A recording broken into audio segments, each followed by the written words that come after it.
Segundo a polícia de Rio Branco do Sul, o réu, Joanir, estaria relacionado com o tráfico e execuções motivadas por disputas e cobranças ligadas ao comércio ilícito.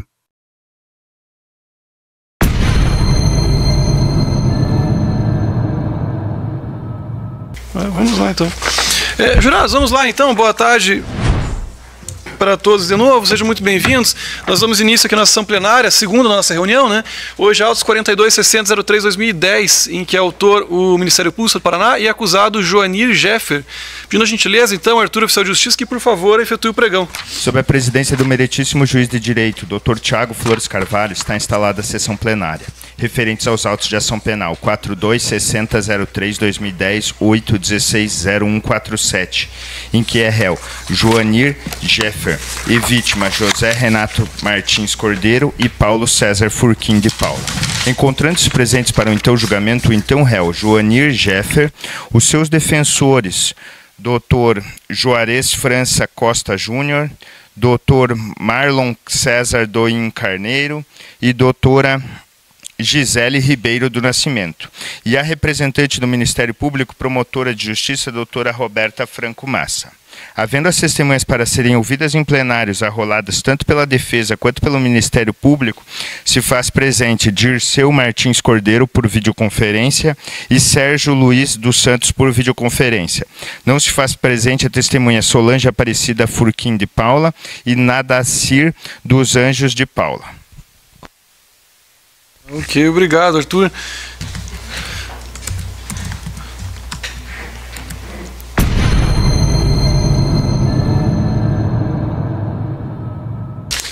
Jurados, vamos lá? Dá uma olhadinha ali, todos receberam algumas cópias, né? Tem à disposição na bancada, todos têm, né? Vocês têm em mãos ali, primeira página, melhor, primeira e segunda páginas ali, é um relatório do processo, nada mais é do que um resumo do que aconteceu aqui nessa sessão penal até o momento, as principais ocorrências aqui dessa sessão penal. E a partir da terceira página, vocês têm em mãos ali uma cópia da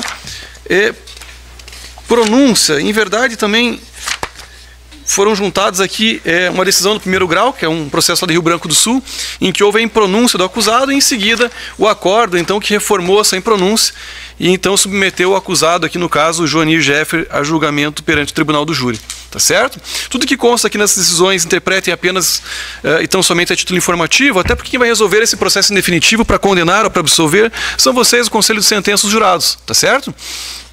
Eventualmente, eu, juiz, a promotora de justiça, advogados, a gente costuma fazer referência a peças do processo, identifica por movimento, movimentação, né? Então, o processo hoje é eletrônico, tramita no ProJude, que é o nosso sistema lá, e o movimento, a movimentação seria mais ou menos como se fosse, se fizesse um paralelo ali, né? Uma página, né? Se o processo fosse físico, tá certo? Então, dá uma olhadinha aqui, por exemplo, ó.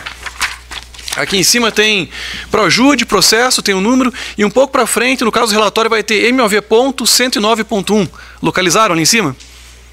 Se vocês derem um Ctrl F ali, todos têm o notebook à disposição, né? E tem um PDF que reúne tanto a fase de investigação quanto a fase processual, né? Todos os senhores e senhoras podem e devem ler esse material. Se vocês derem um Ctrl F nesse PDF, digitar lá MOV ponto e o número, vocês conseguem localizar a peça que a gente faz referência. Né? Sem prejuízo disso, também o Álvaro costuma projetar no televisor aqui. E também já sabem, qualquer problema que vocês tiverem, fiquem bem à vontade, levanta a mão, conversa comigo, com o Álvaro, com o Arthur aí, que a gente dá o suporte que for necessário, ok? Teremos aqui também a instrução em plenário, em princípio eu tive 2 testemunhas, e se o caso for aqui o interrogatório do acusado, Joanir Jeffer, né, os senhores e senhoras na condição de jurados podem e devem fazer perguntas.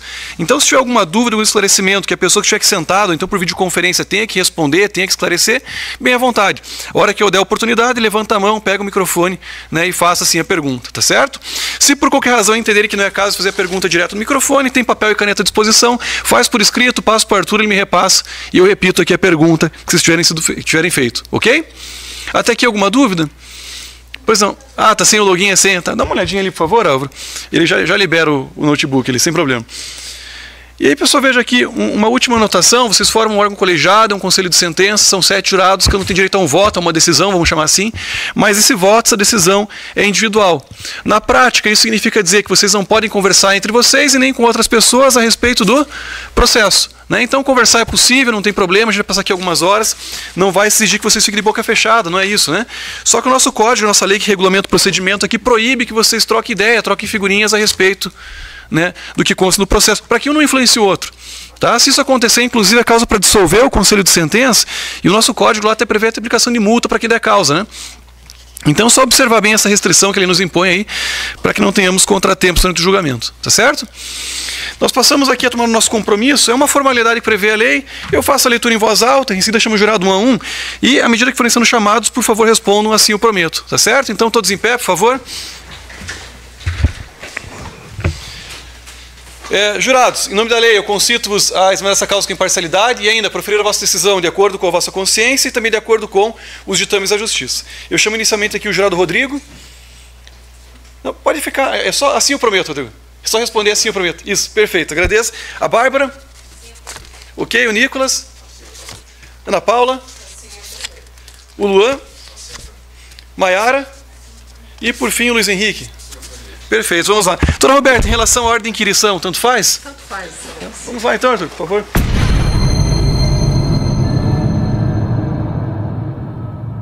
Tá, Sérgio, em relação ao Joanir Jeffer, que é a pessoa acusada em julgamento aqui no dia de hoje, e também em relação a outras pessoas aqui chamadas Elionir Jeffer, Pedro Wagner Laurindo Jeffer, Demailson Jesus Pasque, Cleidson Luiza Souza e Claudenir Laurindo Jeffer. O senhor conhece alguma dessas pessoas?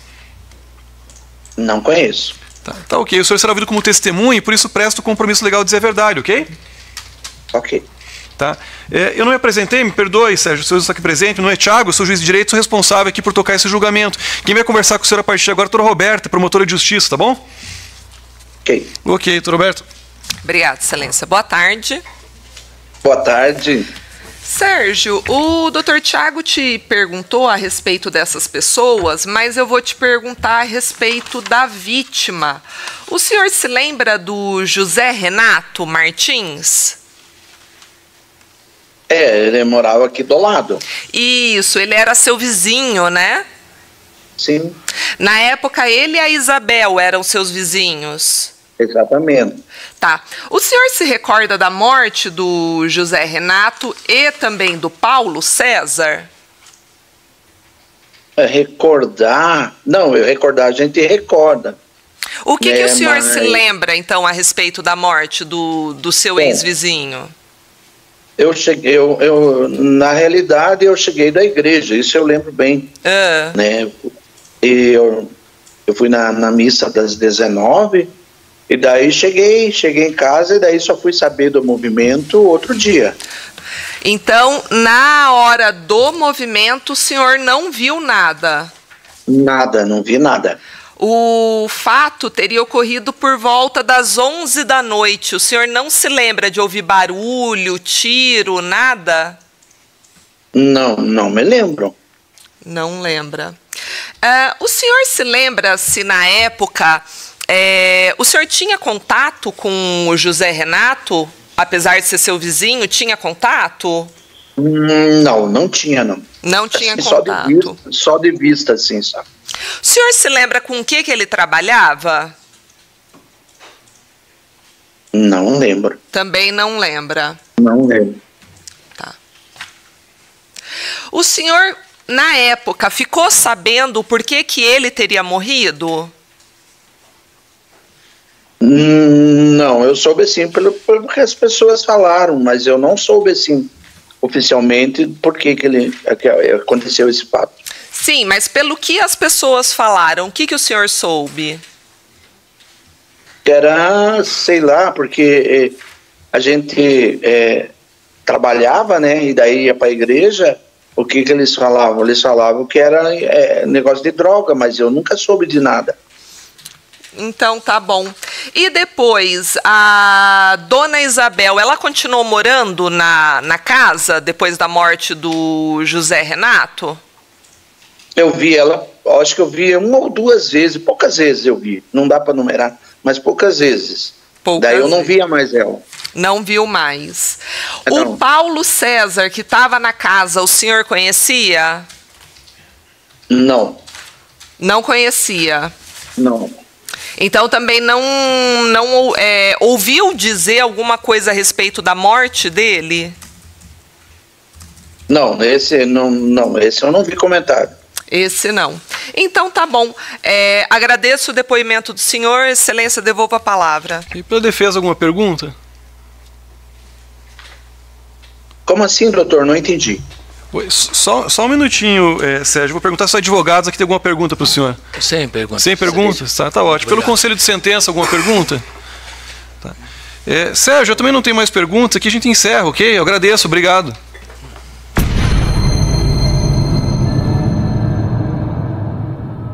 Interrogatório de Joanir Jeffer. Alguma orientação em relação ao silêncio? Não, silêncio é tudo que ele quiser se manifestar. As perguntas que ele quiser responder, ele está à vontade. Tá, então, Joanir, senta naquela cadeira ali, por favor.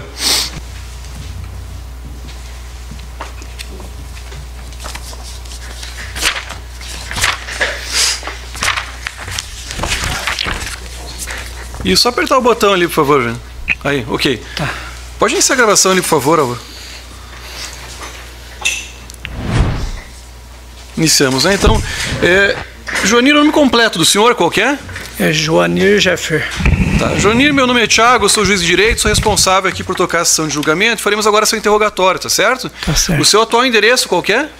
É Rua Nossa Senhora Aparecida 246, Almirante Tamandaré.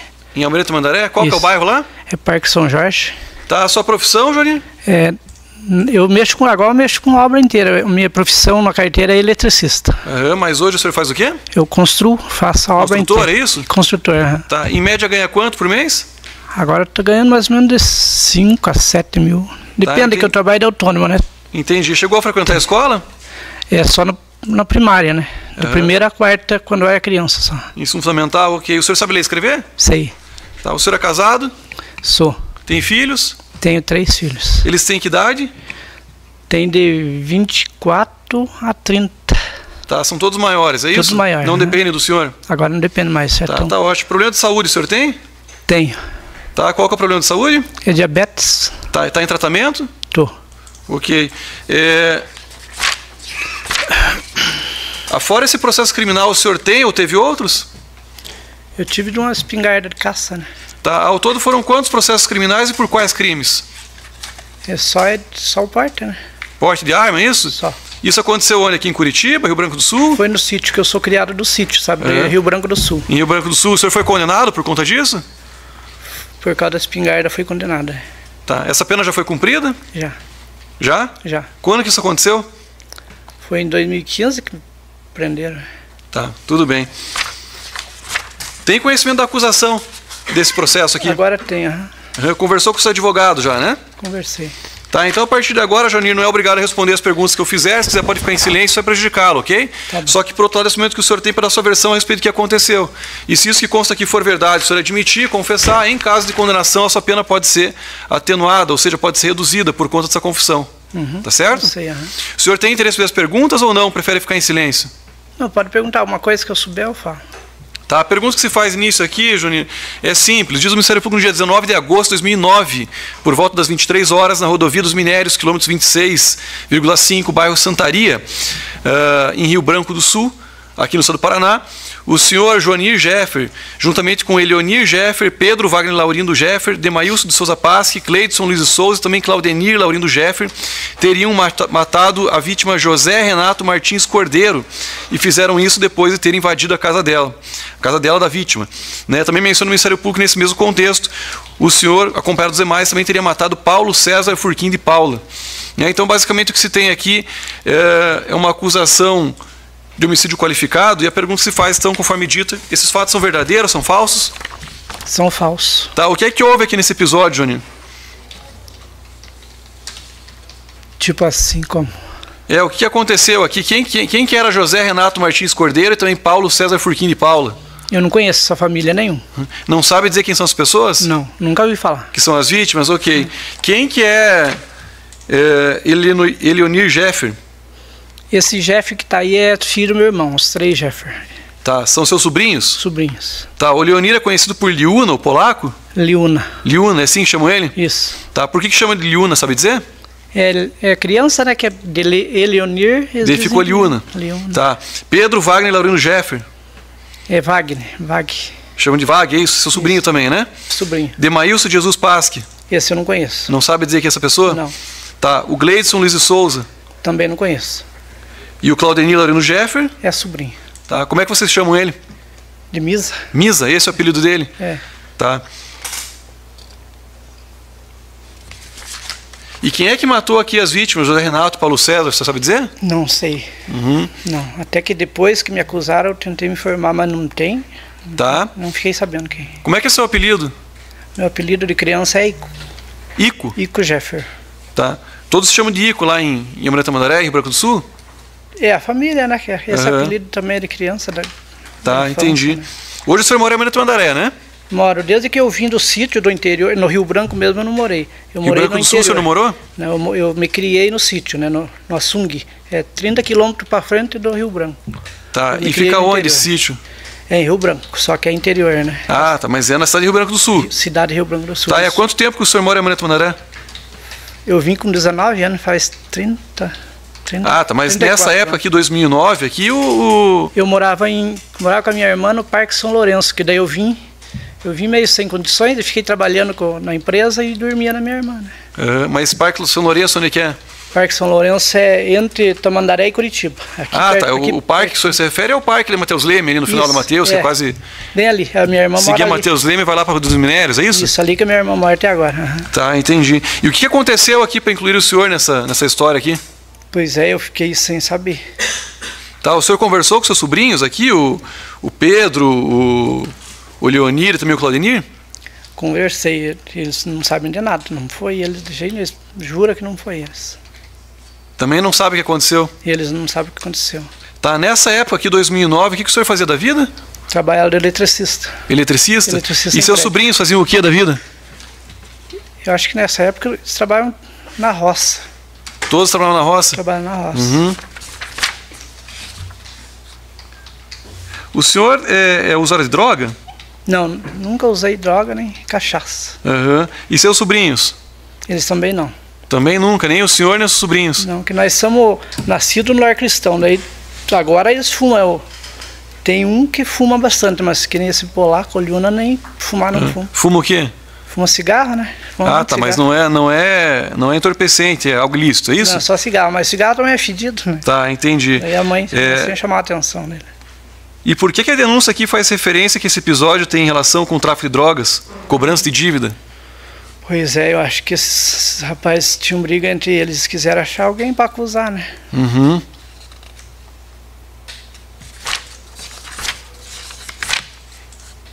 Tá, mas quem é que tinha briga entre eles? Não, entre minha família, não, ninguém tinha, eu digo é quem morreu, né? Tá, mas e daí por que as pessoas que morreram que o senhor não conhece, daí chegaram até o nome do senhor e dos demais? Sabe dizer? Não sei.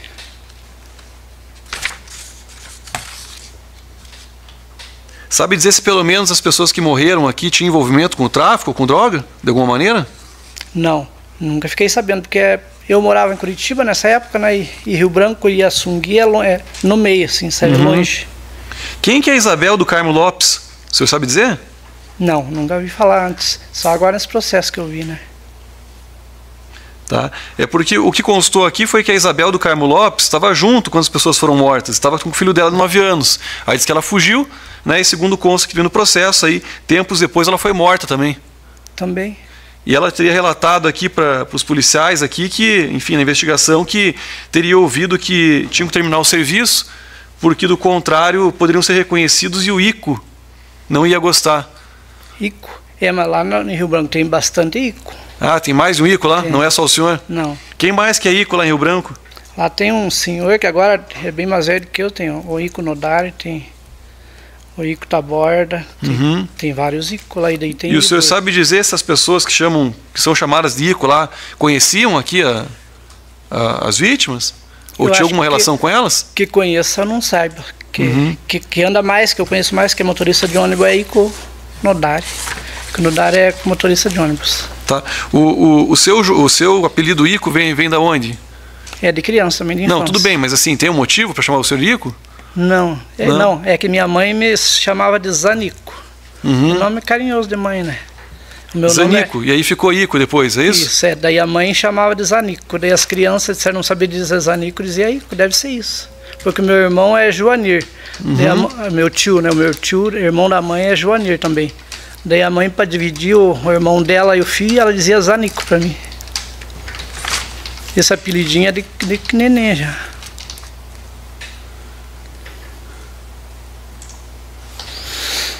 Tá.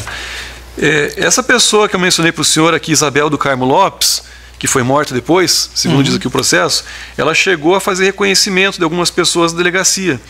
E ela disse que, quando foi mostrar para ela lá as imagens, ela apontou o senhor, ou melhor, apontou o Eleonir Jeffer, Gleidson Luiz de Souza e Demailson de Souza Pasque como as pessoas que foram até a casa. O Eleonir é seu tio, é isso? É sobrinho. Sobrinho? É novo, é. E o Gleidson, o Demailson, o senhor não conhece? Não conheço.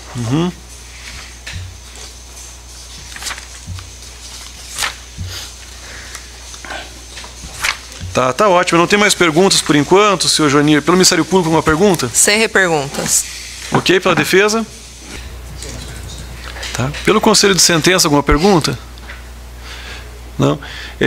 Joanir, só para finalizar de minha parte, o senhor disse que sofre de? Diabetes. Tá. E que o senhor trabalha hoje como construtor? Construtor. Tá.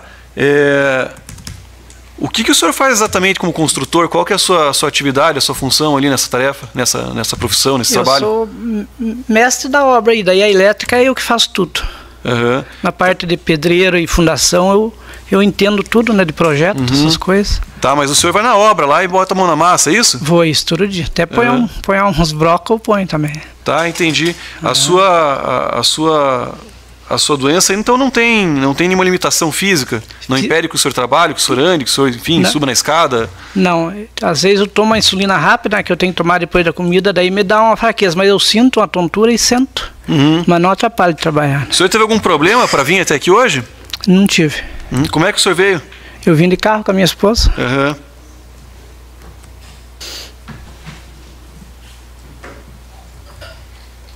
Tá, o senhor sabe explicar porque o seu advogado falou que o senhor era doente e não conseguia se deslocar até aqui o plenário do Tribunal do Júri, esse prédio, para ser interrogado? É que ele acha que eu tenho cuidado por causa da diabetes, né? Que daí não sabia que a minha esposa trazia, né? Ela tem carteira. Entendi, mas aí o senhor pode pegar e levar carrinho de mão, pedra, saco, areia, subir em escada, mas não pode vir até aqui para o seu julgamento, é isso? Não, eu posso, né? Eu peço para alguém me acompanhar. Tá, entendi. E por que é que foi dito aqui então que o senhor não podia? É mentira isso? Não é mentira. Tem hora que a gente dá fraqueza, uma tontura, né? Entendi. Aí o senhor imaginou que ia ter uma fraqueza no seu julgamento, é isso? Pode perguntar para minha esposa. Eu não precisa responder, Juninho. Eu não tomei insulina. Por favor. Eu não tomei insulina para não dar fraqueza, sabe?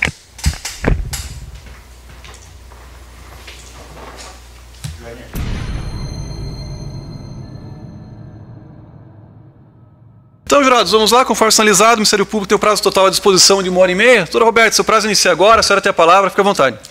Obrigada, Excelência. Boa tarde a todos e todas presentes. Inicio aqui os meus cumprimentos, Dr. Tiago, presidente do Tribunal do Júri. Cumprimento também Arthur, Álvaro, nossos servidores. Cumprimento a bancada de defesa, o público presente. Cumprimento os senhores e as senhoras, cumprimento também quem está assistindo via remota. Acredito que tenham muitos estudantes de direito também assistindo, tem também, né, as famosas tiaguetes também assistindo, então também vou cumprimentá-las. E já vou passar aqui direto à análise dos autos, e os senhores e as senhoras entenderão, porque hoje se tratará de uma análise um pouco breve. Algum dos senhores ou da senhora já foi jurado ou jurada? O senhor foi, o resto ninguém foi. Bom, então, diante dessa informação, eu me sinto um pouco na obrigação de explicar para os senhores e para as senhoras o porquê que vocês estão aqui hoje. De acordo com a nossa lei, entende-se que os crimes dolosos contra a vida, no caso, homicídio, aborto, infanticídio, instigação, induzimento, auxílio ao suicídio, não são julgados pelo juiz togado. Aquela pessoa formada em direito, que prestou concurso, investido na magistratura, no caso do Dr. Tiago, por uma escolha histórica, política, encaminhou-se esses casos para julgamento pelo tribunal do júri.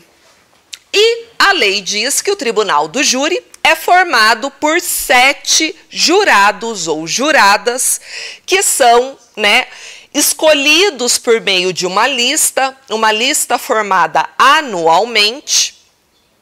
E essas pessoas, está bem expresso na lei, precisam ser pessoas de reputação imoral ilibada. Então, por isso que os senhores e as senhoras foram convocados a estarem aqui presentes. No caso, felizmente ou infelizmente, foram sorteados e sorteadas e hoje farão o papel de julgadores e julgadoras. No caso, não é o Dr. Tiago, juiz togado, que vai julgar a causa, serão os senhores e as senhoras. Mas eu gosto sempre de deixar claro o porquê que os senhores e as senhoras foram chamados, porque, veja, muitas vezes eu sei que existem pessoas que, quando são chamadas, não comparecem. Ou, quando comparecem, não querem ser jurado ou jurada. E aí eu sempre digo, e é compreensível em alguns casos, desde que justificado, porque muitas vezes há compromissos profissionais, compromissos pessoais, compromissos familiares, e muitas vezes se trata de julgamentos que se leva o dia inteiro. Entretanto, eu gosto sempre de deixar claro para os jurados e para as juradas, sintam-se honrados em estarem sentados e sentadas nessa cadeira. Vejam, os senhores e as senhoras foram considerados pela lei, e é o motivo de estarem aqui hoje, cidadãos e cidadãs de reputação imoral ilibada. Ou seja, a lei considera os senhores e as senhoras pessoas aptas a julgar uma outra pessoa pela prática de um crime tão grave quanto o homicídio doloso, que nada mais é que você retirar de outra pessoa aquele bem que é o bem mais precioso, a vida. E aí, senhores e senhoras, passando já para o nosso caso sob julgamento, eu preciso fazer uma explicação, para que os senhores e as senhoras entendam o porquê estamos julgando esse caso aqui hoje, e aí colocar para os senhores e para as senhoras qual que é o entendimento de hoje do Ministério Público em relação a esse caso. Esse caso trata de um crime cometido no ano de 2009. Aliás, em 19 de agosto de 2009. Em 19 de agosto de 2009, consta na denúncia que lá na rodovia dos Minérios, na comarca de Rio Branco do Sul, os denunciados Joanir Geffer, que é o que está sendo julgado aqui hoje, o vulgo Ico, Eleonir Geffer, Pedro Wagner Laurindo Geffer, Demailson de Souza Pasque, Gleidson Luiz de Souza e Claudenir Laurindo Geffer teriam se juntado, a mando, inclusive, do Joanir, que é o réu aqui presente, e teriam matado o José Renato Martins Cordeiro e o Paulo César Furquim de Paula. Eles teriam adentrado na casa do José Renato às 11 horas da noite, no dia 19 de agosto de 2009, e teriam executado o José Renato e o Paulo César. Quem que é o Paulo César? O Paulo César era um pedreiro que estava prestando serviços para o José Renato e estaria ali posando na casa do José Renato. E quem mais estava presente nessa casa? A mulher do José Renato, a Isabel, junto com o filho do José Renato. Então, consta na denúncia que eles teriam invadido a casa do José Renato e teriam executado tanto José Renato quanto Paulo César ali às 11 horas da noite, e o motivo teria sido o quê? Droga.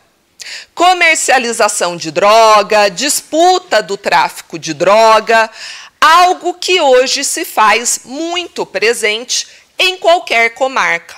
Aqui em Curitiba, por exemplo, posso afirmar sem dúvida que a maioria dos júris que acontece é em decorrência da disputa de pontos de tráfico de drogas. Pois bem, aconteceu o fato lá em Rio Branco do Sul. Consta que depois que eles executaram o José Renato e o Paulo, eles vão embora da casa, a Isabel pega o filho e, com medo, também sai da casa e foge. E aí, depois, a polícia é acionada, começa a investigação desse duplo homicídio e a Isabel é ouvida na delegacia de polícia por mais de uma vez. Nós já vamos chegar lá, tá? Tempos depois que a Isabel é ouvida, ela fala que foram 6 pessoas que entraram na casa. Ela descreve algumas pessoas que ela teria enxergado. Depois ela retorna na delegacia para fazer um reconhecimento dessas pessoas. Ela reconhece algumas dessas pessoas. Um tempo depois, a Isabel também vem a falecer, em decorrência de um suposto homicídio. Tá? A morte da Isabel não entrou na investigação desse fato. A morte da Isabel foi investigada em outro processo, digamos assim. Aqui se investigou a morte do José Renato e do Paulo César. Com a descrição que a Isabel fez, chegou-se em alguma dessas pessoas da denúncia, com umas outras notícias de investigação nos demais denunciados, e assim começa o processo criminal, tá? Esse processo criminal começa lá em 2010 e ele se arrasta até hoje. Estamos falando de 13 anos lidando com a morte do José Renato e do Paulo César. Hoje é, acredito, o último fato, né? O último fato a ser julgado. O porquê? Quando o processo começa, para o processo ser válido, a pessoa ela precisa ter conhecimento de que ela está sendo acusada formalmente de um crime. É o que a gente chama, não sei se algum dos senhores ou das senhoras é da área do direito, mas para quem não é a famosa citação. O que é citação? Eu cito a pessoa dando conhecimento. Olha, está iniciando um processo criminal contra você. Aqui está a cópia da denúncia e a partir de agora, né, você pode contratar um advogado, procurar a Defensoria Pública e buscar os seus meios de defesa. Quando começou a citação de todos os denunciados, porque lembram quantas pessoas foram acusadas no começo? Joanir, Eleonir, Pedro, Demailson, Gleidson e Claudenir. Quando começou a citação, procurar essas pessoas para dar conhecimento de que elas estavam sendo acusadas do crime, alguns foram encontrados, outros não. Em relação às pessoas que não são encontradas, o processo não pode seguir. O porquê? Eu não posso processar criminalmente uma pessoa que não tem conhecimento da acusação. O porquê? Porque a nossa lei, a nossa Constituição garante a todos e todas. Se eu estou sendo acusado da prática de um crime, eu tenho direito à ampla defesa e ao contraditório. Não estamos mais no tempo da Inquisição. Uma dessas pessoas que não foram encontradas é o nosso réu, o Joanir. Por isso, o processo em relação a ele paralisou. O processo em relação aos demais outros réus que foram localizados andou. Então, o que aconteceu? Esse processo inicial, ele foi dividido em outros processos, aqueles que não foram encontrados e aqueles que foram encontrados.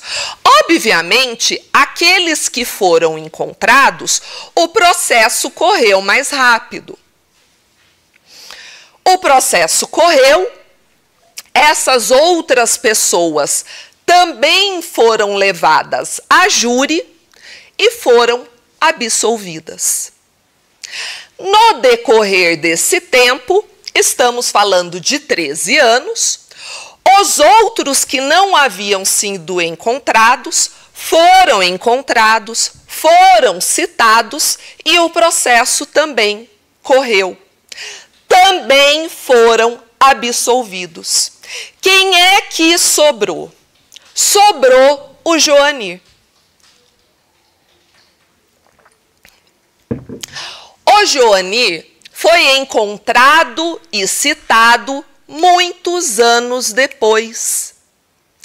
Por isso que estamos hoje, em 2023, julgando um fato de 2009. Porque levou-se anos para encontrar e citar o Joanir. Pois bem, a nossa história começa a partir daí. Tá? Eu não vou entrar no mérito o porquê que os demais acusados foram absolvidos. Nós vamos nos concentrar no julgamento do Joanir. O porquê? Os demais réus já foram julgados, já foram absolvidos e acabou. É decisão definitiva. Então, hoje, o que nos resta é o réu Joanir. Pois bem, o processo volta a correr em relação ao réu Joanir. Ao final do processo, a gente chama a instrução probatória. O que é? O Ministério Público vai produzir provas. E a defesa também vai produzir provas. Ao final, entendendo que há provas, o réu é levado a julgamento. Porém, existe certo entendimento de que não precisa ser necessariamente provas.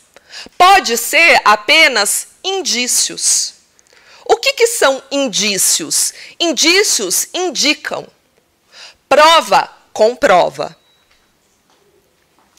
No caso do réu Joanir, ao final da instrução probatória, lá em Rio Branco do Sul, tá?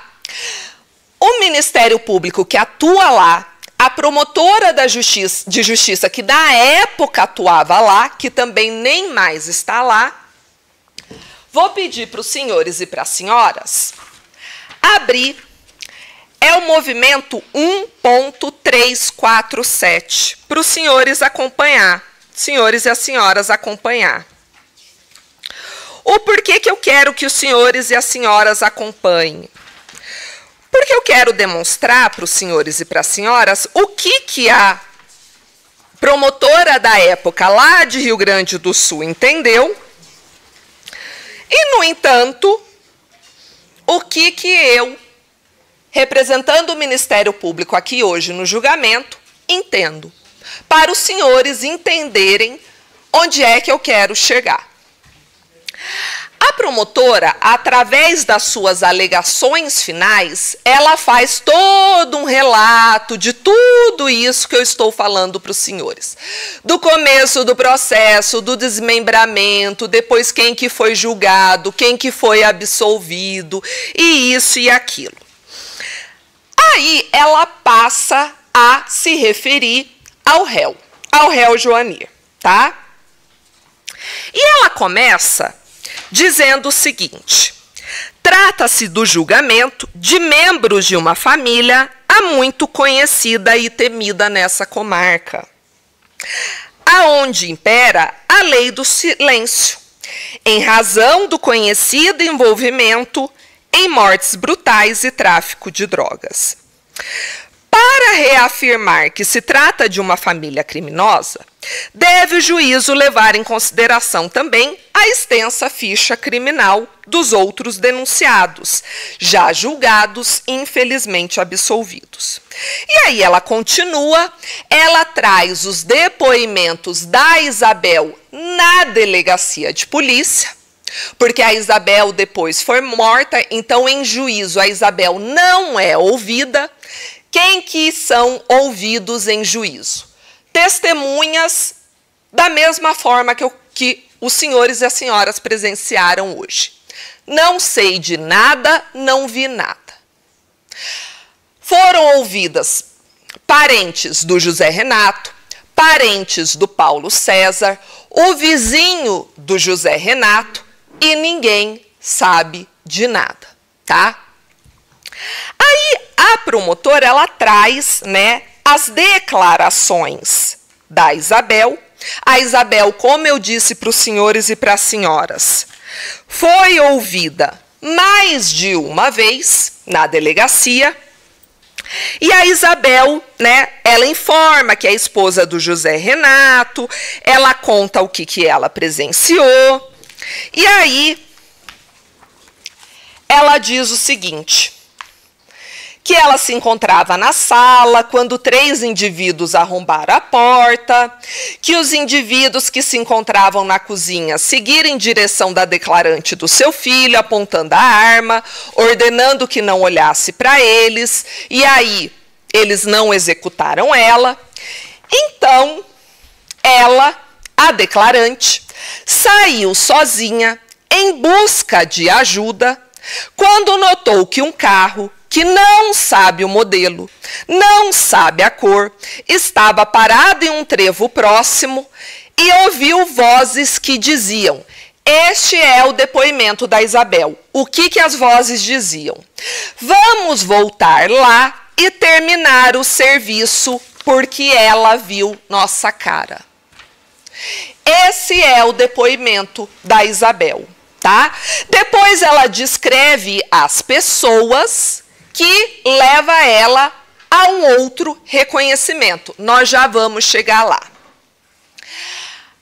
A polícia, com base no depoimento da Isabel, vejam bem, vamos voltar lá para terminar o serviço porque ela viu nossa cara.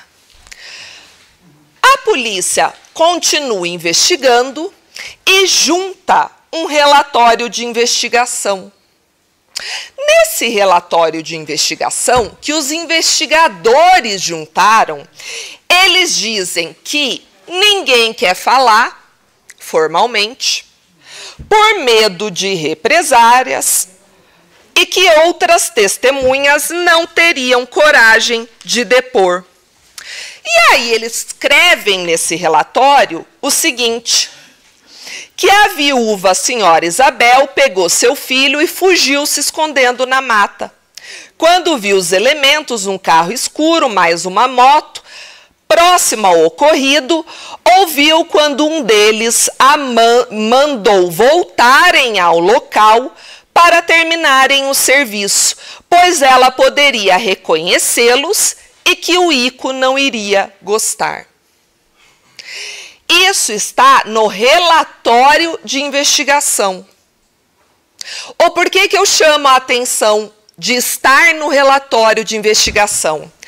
Porque a Isabel, ela volta na delegacia de polícia depois desse relatório de investigação. Quando ela volta na delegacia de polícia, ela faz o reconhecimento e ela é novamente ouvida.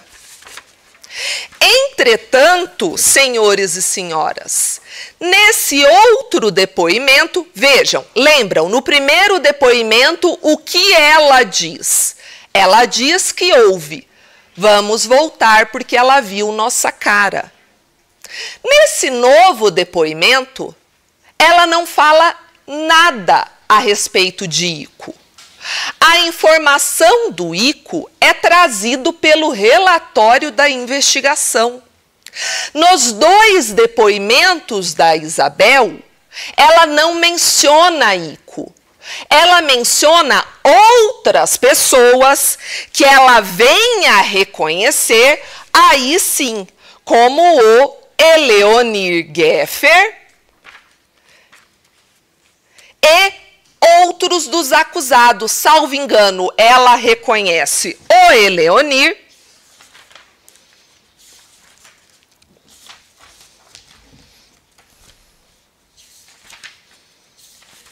enfim, depois eu volto para ver quem mais ela reconhece, mas ela reconhece outros desses acusados. Mas ela não fala Ico, não reconhece Ico.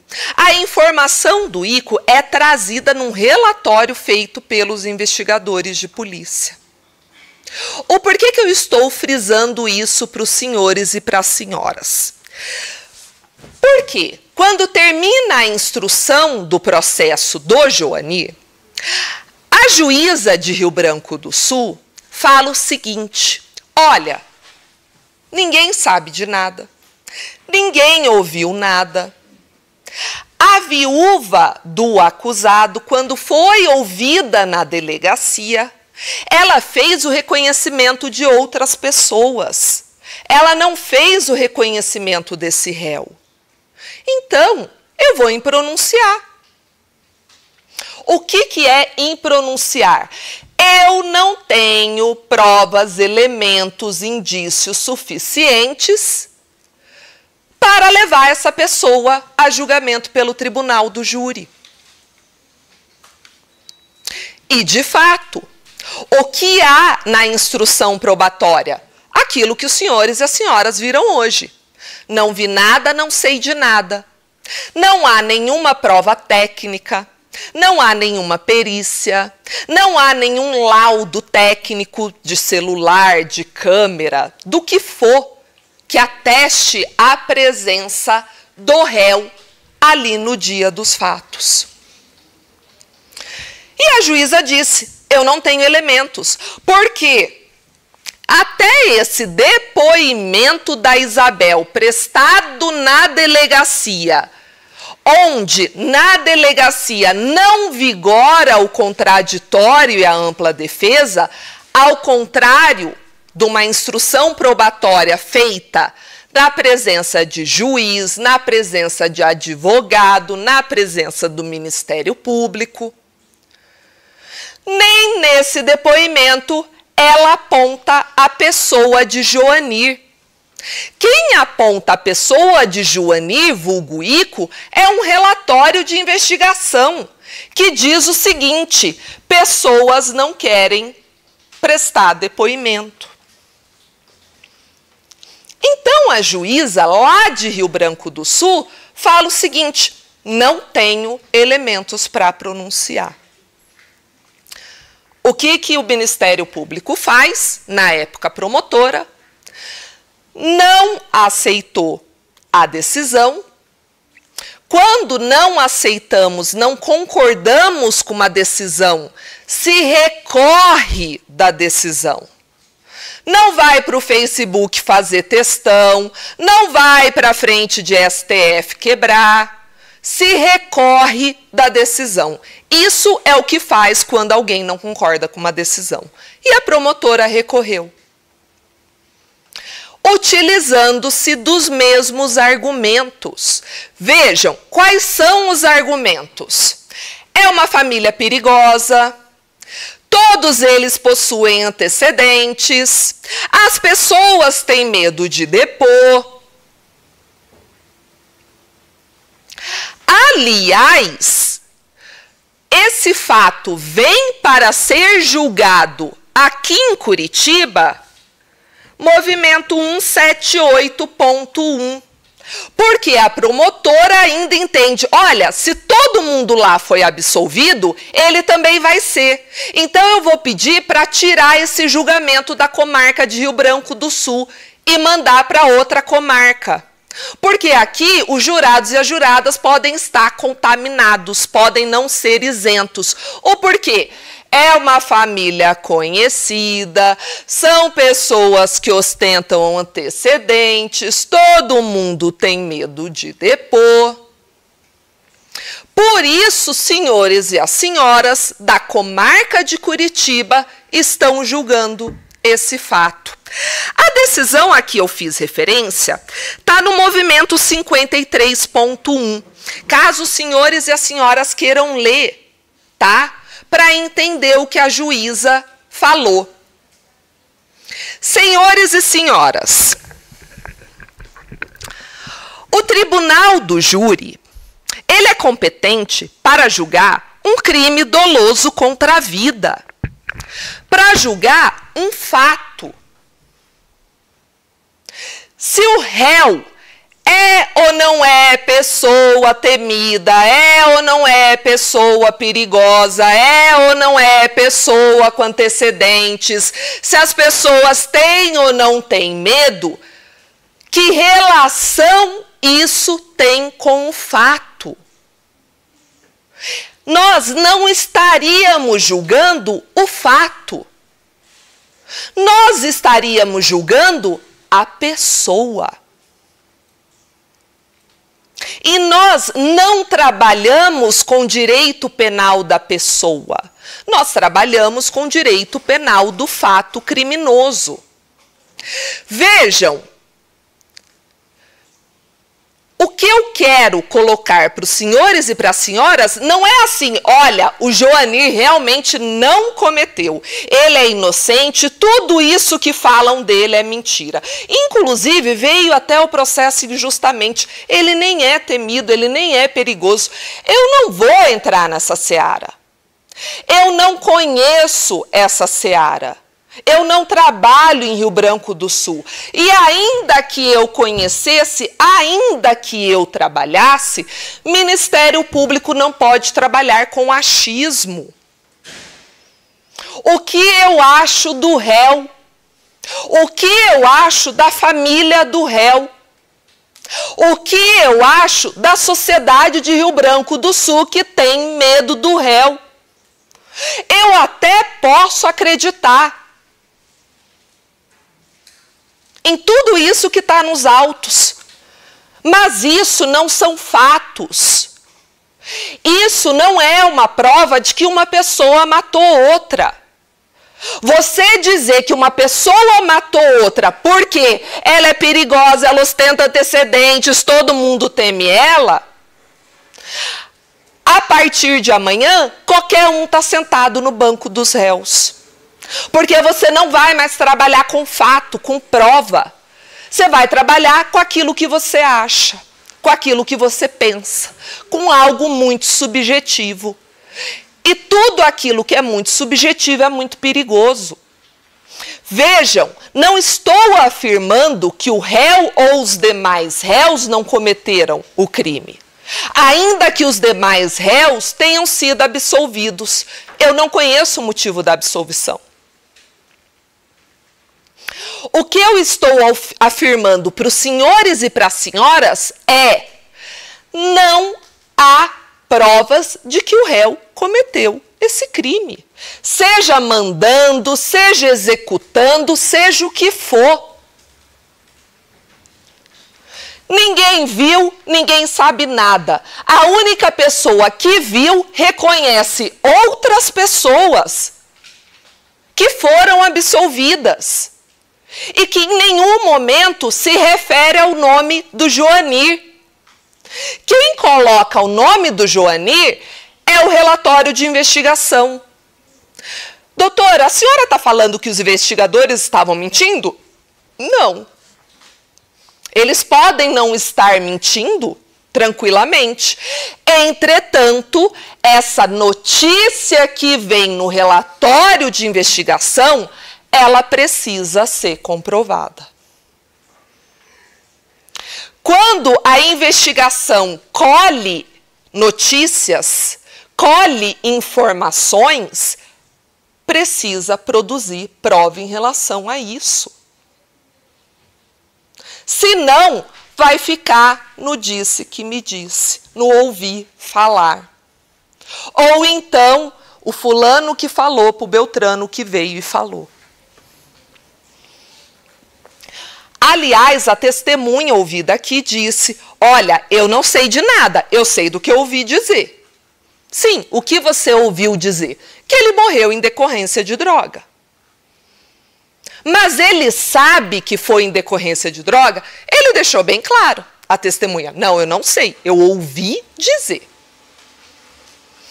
Então, senhores e senhoras, sendo bem sucinta, hoje, em relação a esse fato, não há provas suficientes a sustentar uma condenação do réu Joanir. Ainda que os senhores, ou eu, ou qualquer outra pessoa achem que, de fato, ele é uma pessoa perigosa, a família dele é perigosa, ele mandou matar e todo mundo em Rio Branco do Sul teme essa família. Pode até achar. Entretanto, entre achar e provar, o caminho é longo. Aliás, 13 anos. Em 13 anos, infelizmente, não se provou nada. Infelizmente ou felizmente. Porque pode ser que o réu realmente não tenha cometido nada. E aí está sendo absolvido. Senhores e senhoras, como eu disse, hoje seria breve. Esse é o pleito do Ministério Público, é a absolvição do acusado por falta de provas. Muito obrigada pela atenção. Excelência, devolvo a palavra.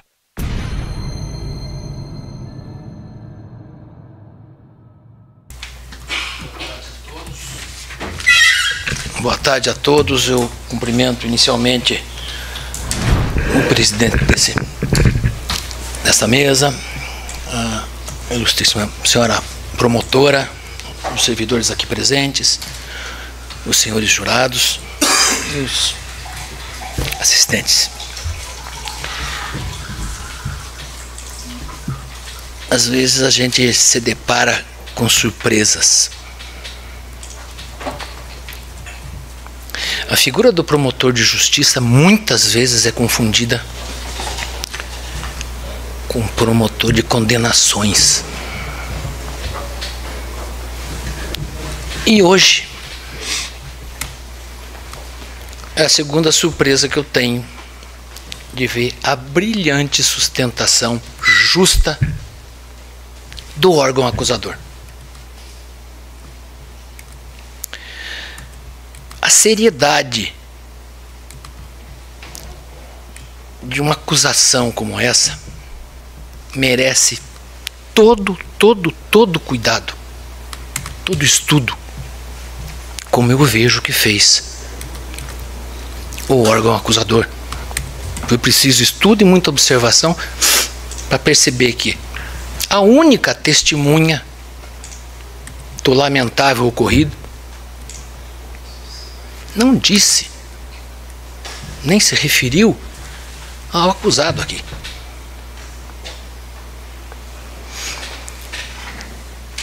Então, ela pontuou o início equivocado da acusação. De fato, não há nenhuma prova de que Joanir tenha sido o mandante de um crime pelos quais os acusados foram absolvidos.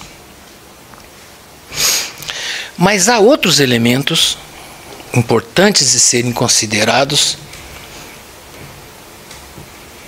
que não foram levantados até aqui.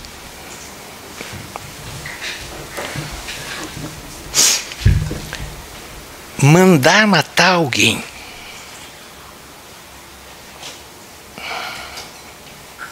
No mundo do crime isso não é nada. Quem mata, mata. Quem está acostumado, mata. Para a sociedade, não é correto, não é bom. E nós devemos procurar afastar esses elementos, sim. E quando a gente fala em mandar matar, a gente tem que prestar atenção em outras coisas, que é o motivo que nós estamos aqui. Joanir teria mandado matar. Mandou matar quem? Mas foram mortos os dois, então mandou matar os dois. Será que ele mandou matar? Será que mandou matar os dois? Poderia ter sido 3, né? Que se matassem a mulher, eram 3. E ele estaria sendo acusado de matar 3. Embora fosse sugerido argumento forte utilizado. Por quê? Ele mandou matar e ainda fez uma queima de arquivo, eliminando Isabel, esposa do dono da casa, que foi a única testemunha. Então, se nós temos quem mandou matar ela também, não é esse o motivo que nós estamos aqui, no mínimo ele tinha que ser apontado como investigado, ser indiciado, ser apurado. E isso não ocorreu. Nós temos a juntada, que os senhores poderão acompanhar, do arquivamento do inquérito, sem nenhum indiciamento, sem nenhum, enfim, acusado, nenhum suspeito que possa ser levado a julgamento. O que por si só evidencia não ter relação. Mas foi forte argumento, porque, como disse a doutora, a família Jeffer é temida.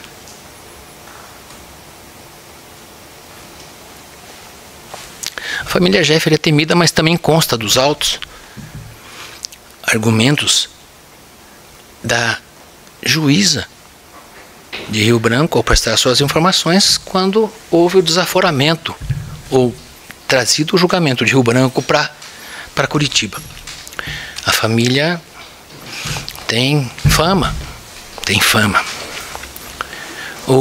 influência política. Mencionou que o irmão do acusado foi candidato a prefeito, tendo expressiva votação, segundo mais votado. E aí a gente já começa a achar difícil que a população vote num sujeito que tem medo. Ou será que está todo mundo com a espingarda no pescoço na hora de votar? Pouco provável. Quando se espalha uma má fama, é muito difícil reverter. Talvez algum dos senhores, das senhoras aqui, já tenha sofrido. Disseram que eu fiz isso. E no quarteirão fica isso como verdade. Até um dia esquecerem, porque ninguém vem dizer assim, opa, não foi.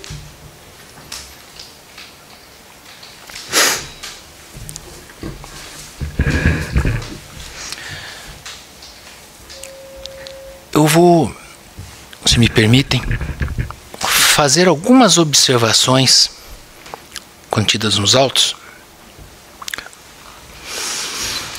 como fez a ilustre promotora para chegar à conclusão que trouxe até aqui.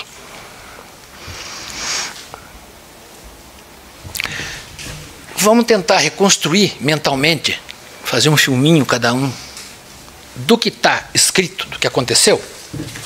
E qual é o melhor meio para isso? Uma declaração da única pessoa que contou alguma coisa. Então,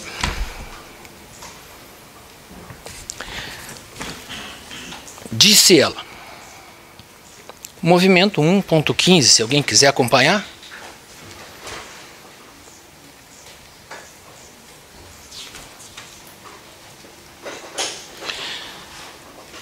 Eu vou abreviar a coisa. Ela fala que uma das vítimas trabalhava de pedreiro na casa dela e que ela, o marido e a criança estavam dentro de casa. Ouviu bater na frente. Ah, mas o Paulo está lá fora, ele atende.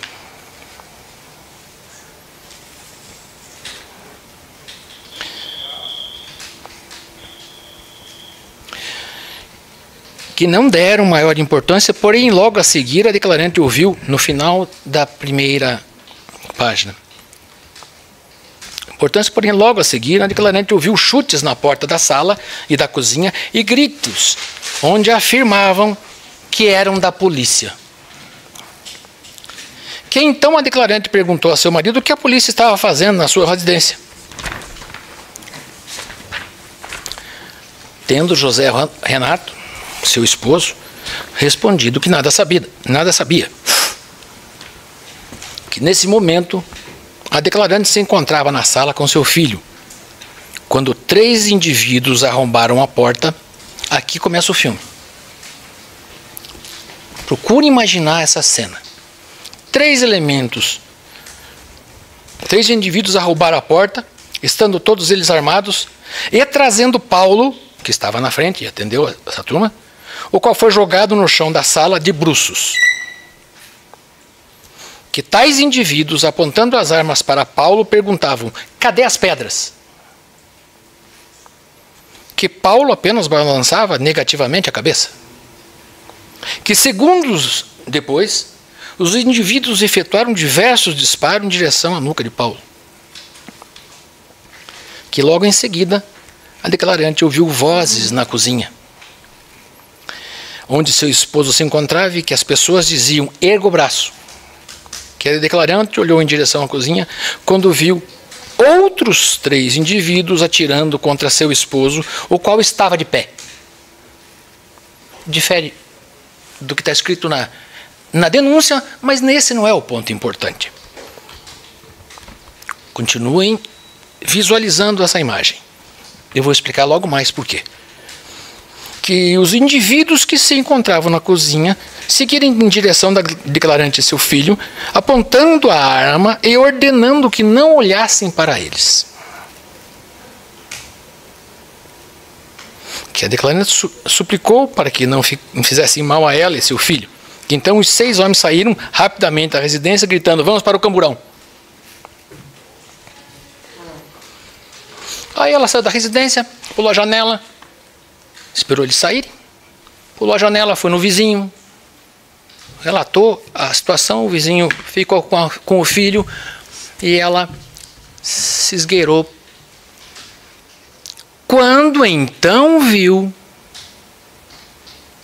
os supostos autores que mencionaram, sim,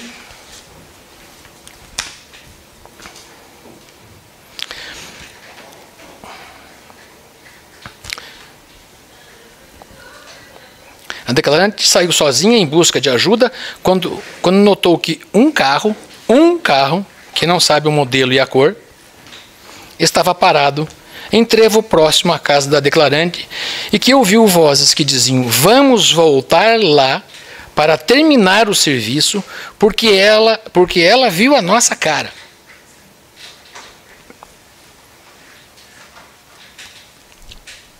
Esse ponto determinante que já foi levantado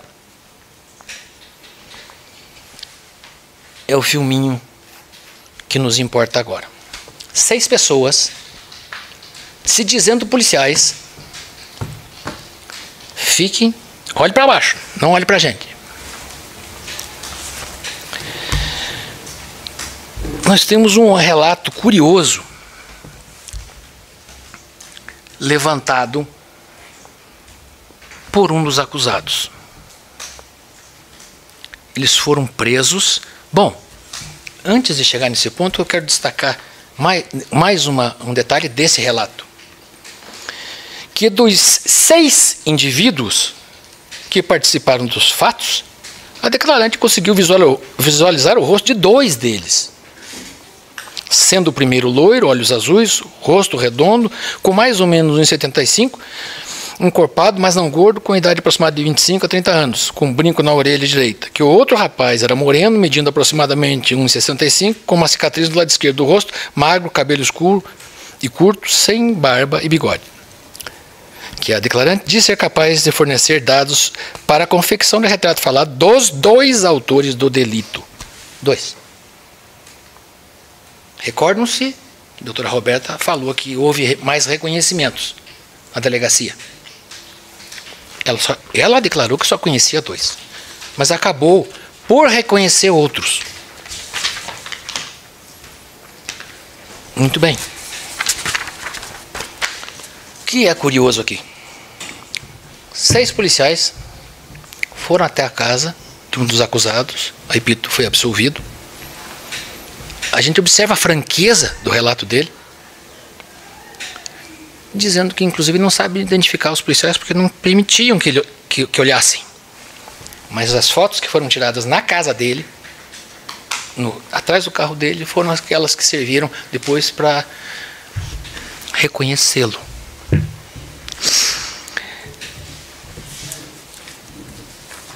Isabel fez o relatório dela, como nós apontamos, mas nos autos, o relatório da polícia, observado pela doutora Roberta, veio antes, no movimento 1.11. Ela falou que viu um carro que ela não sabe dizer qual é nem que cor. No relatório da polícia, a viúva diz, a viúva, senhora Isabel do Carmo, após o crime, pegou seu filho menor e fugiu se escondendo na mata. Quando viu os elementos num carro escuro, mais uma moto amarela parados próximo do ocorrido. Porque a moto é discutida com os outros acusados. Mas não tinha moto, ela não falou de moto. Surgiu uma moto aqui também. Ouviu quando um deles mandou voltar, então estava ali quem mandou voltarem ao local para terminarem o serviço. Pois ela poderia reconhecê-los e que o Ico não iria gostar. Muito bem. É evidente que Ico existem diversos. Só na região, se vocês procurarem nas redes sociais, vocês vão achar vários. Podia ser Zico, Tico, Rico, né, se eu tivesse de fato ouvido. O curioso é como é que veio parar no acusado Joanir. E até ele. Dona Isabel, lamentavelmente já falecida, pouco mais de um mês ela voltou à delegacia, prestando novas declarações. Que afirma a declarante que no dia, movimento 125, que afirma a declarante, mas a parte final, que no dia em que seu esposo foi morto, um policial lhe procurou perguntando se a declarante tinha ligação com o tráfico. Até aí, tudo bem, né? Que a mesma informou que não, e que se tivesse não era pobre. Que esse policial teria falado que nessa cidade tinha uma porcaria de prefeito e que o único ganho que os mesmos tinham era o dinheiro do tráfico. Que o policial falou a seguinte frase em seguida: que se a declarante e seu esposo tivessem pago para nós, seu marido não tinha morrido. Foi a Isabel quem falou isso. Que também o tal policial repetiu por várias vezes. Tenho certeza que é o pessoal do Ico ou é a pessoa do Ico, não, por um erro de grafia que não se sabe dizer bem. Ico. Que mais uma vez, Ico basta para atrair Joanir para cá. Que a declarante teria achado muito suspeita a conversa do policial e também porque em sua casa apareceram em minutos mais de 10 policiais, inclusive uma policial feminina. Bom. Ela mesma achou estranha essa intervenção. Por que nós estamos levantando tudo isso? Se eu bati no fulano, não quer dizer que eu bati no ciclano. Se eu cometi um crime contra uma mulher, não é por isso que eu vou cometer contra outra. Se eu já matei alguém, não sou o responsável por tudo que acontece, matar todas as pessoas. Isso também foi muito bem observado pela promotoria, que mais uma vez eu rendo minhas homenagens. Foi um trabalho brilhante, justo, estudado.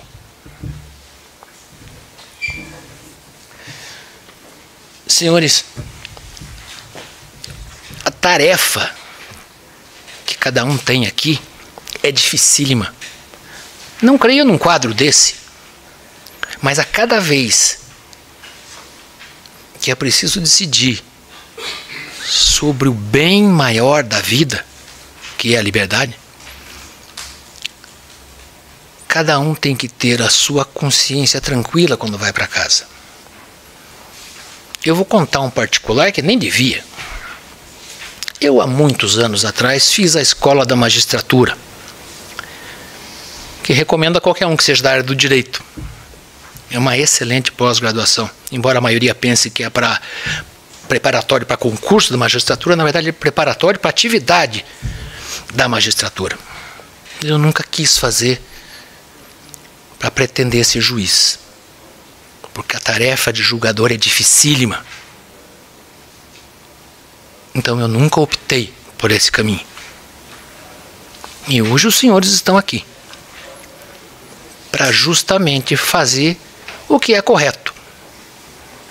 Não preciso dizer aos senhores, de forma alguma, que eventual fama, não é dizer, repetir, que eventual fama que uma pessoa possa ter, além da fama a pessoa pode ter, sem ser verdade,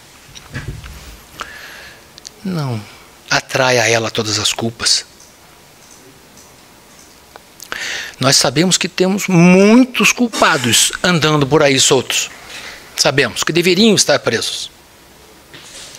Mas qualquer um de nós não conseguimos admitir na nossa consciência a possibilidade de alguém sem culpa estar pagando por aquilo que não cometeu. Basta para isso a dúvida. A dúvida. Aqui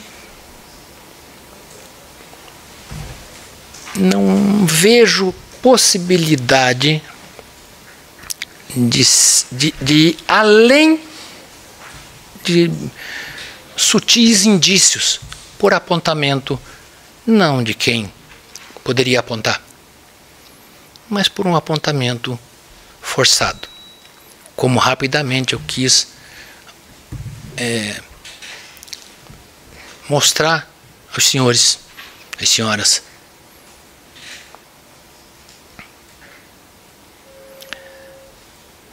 então, para finalizar, eu gostaria de pedir só isso. Observem os conteúdos. Não sei se anterior à vinda já tiveram a curiosidade de observar, é sempre bom, né? Mas às vezes os olhos passaram sem perceber alguns desses detalhes que são importantíssimos e evidenciam a clareza do que o órgão acusador prudentemente e com muita justiça quis orientar os senhores, e não posso fazer diferente, de forma alguma. Hoje, então, vamos todos para casa com a consciência de ter estudado e feito o melhor serviço. Muito obrigado pela atenção dos senhores. Perdoe o tempo que eu fiz vocês observarem vídeos aqui. Um ótimo trabalho a todos. Encerramos, então.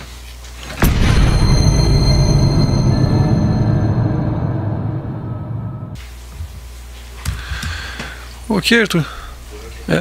Então, jurados, retoma a sessão de julgamento, agora pela última vez. Convido todos para que fiquem em pé, para que se faça a leitura da sentença. Senhor Joanir Jeffer, realizamos aqui no dia de hoje o julgamento acerca da imputação que recaía sobre o senhor. Ouvimos testemunhos, o senhor foi interrogado, deu sua versão a respeito do que aconteceu. Em sequência, o Ministério Público fez a exposição do que entendeu devido ao Conselho de Sentença, da mesma maneira fez o seu advogado a seu favor. Ao final de tudo isso, os jurados chegaram à conclusão, e essa conclusão está presente na sentença que agora faço leitura. Leitura essa maneira resumida, ela é um pouco extensa, mas depois o senhor Joanir Jeffer terá acesso na íntegra, se assim desejar. Então, passo direto ao item 2, fundamentação. Ao responder a série de quesitos, os jurados chegaram à seguinte conclusão. Primeira série, em relação à vítima José Renato Martins Cordeiro. A linha A, reconhecer a existência do fato. A linha B, não atribuir a autoria ao réu, que tornou prejudicado, então, a votação dos demais quesitos na forma do artigo 490, parágrafo único do Código de Processo Penal. Segunda série, em relação à vítima Paulo César Furquim de Paula.